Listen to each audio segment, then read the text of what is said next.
Another quarter of solid economic growth strikes a positive note ahead of more tech earnings.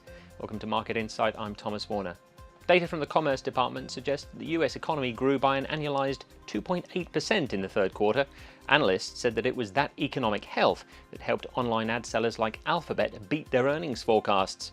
So are things continuing to line up nicely for US stocks?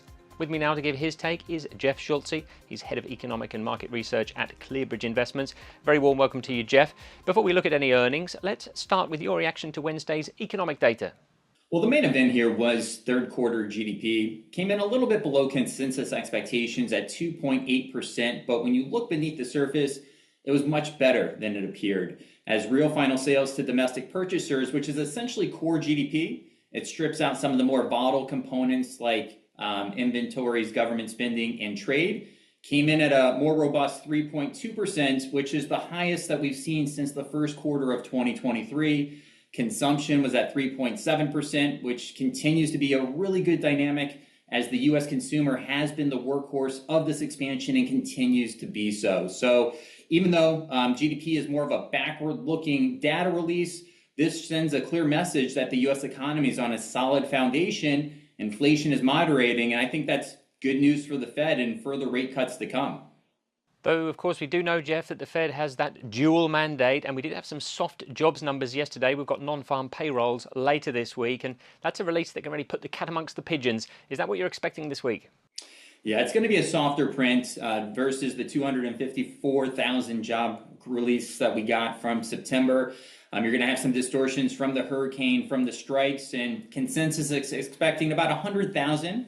But more importantly, I think the Fed is going to look through that number because of these distortions. And even if it's below 100,000, as you get later in an economic cycle, it's not uncommon to have releases that are a little bit below with what you would anticipate. For example, when you go back to 2018 and 2019, a similar dynamic with the unemployment rate being low in a relatively tight labor market, 7 out of those 24 job releases came in at or below 100,000. So yes, it's going to be a little bit more disappointing from September, but I'm expecting a pretty quick bounce back when we get to November and December's jobs releases. Well, let's turn to stocks now, Jeff. Alphabet's seeing good demand for their ad space and saying that AI is starting to make an impact. Surely that does bode well for the rest of this week's tech earnings. I think it does. This is a make or break week for third quarter earnings, with the largest earnings contributors reporting this week. Obviously, Alphabet beat expectations. We have Microsoft, Meta, Apple, and Amazon on deck. And I think guidance is going to be a really important focus for these companies and how much they're spending on AI and energy.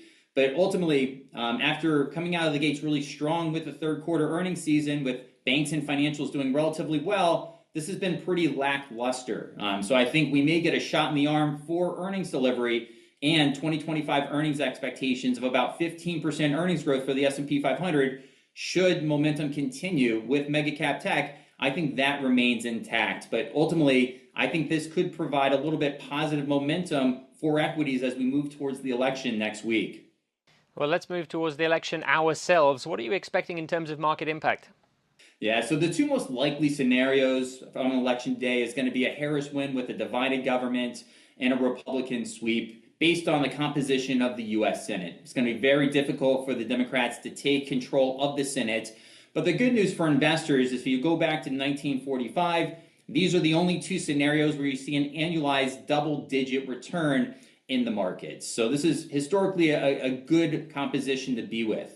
Importantly, though, if you go back to Gerald Ford, the last 9 presidents, 8 out of 9 of those presidents saw double-digit annualized returns during their terms.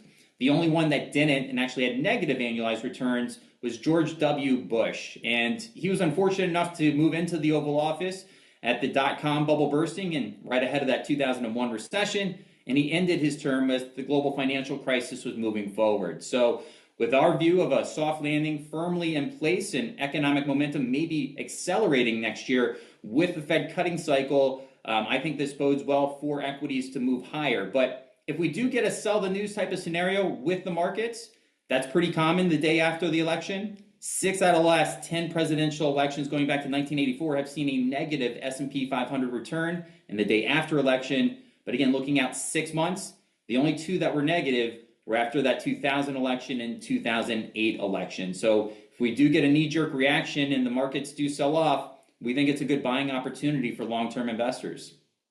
Thank you very much indeed for your time today, Jeff Schulze from ClearBridge Investments. And that is Market Insight. Don't forget you can watch more videos on Reuters.com.